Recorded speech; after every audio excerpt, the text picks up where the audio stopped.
கடைசி காலத்தில் கிராண்டா பண்ணணும், பயங்கரமா பண்ணணும். இப்போ சொல்றேன், கிராண்ட்னஸ் பயங்கரமா பண்ணணும், குவாலிட்டியா பண்ணணும் எல்லாம் இருக்கட்டும்.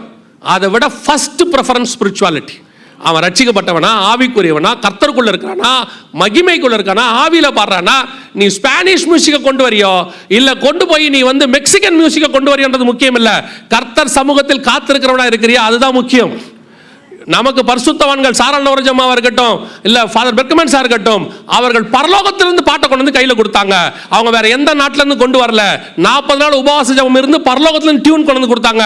அதனாலதான் 40 வருஷம் ஆனாலும் அந்த பாடல்கள் இன்னும் பாடப்படுகிறது, இன்னும் அநேகரை ரட்சிக்கிறது, இன்னும் அநேகருக்குள்ள கர்த்தருடைய நாமத்துக்குள்ள ரட்சிப்பின் கனத்தை கொண்டு வருகிறது. இன்றைக்கு அழுது ஒப்பு கொடுக்கிறார். காரணம் என்ன தெரியுமா? அது அவர்கள் பாடினதில்ல, கர்த்தர் அவர்களுக்கு கொடுத்தது. இதுதான் உங்களுக்கு சொல்றேன், சபைக்குள்ள அந்நிய அக்கினி வரக்கூடாது. அருவருப்பு வந்துச்சுன்னா கர்த்தர் சபையை இடிச்சு போடுவார்.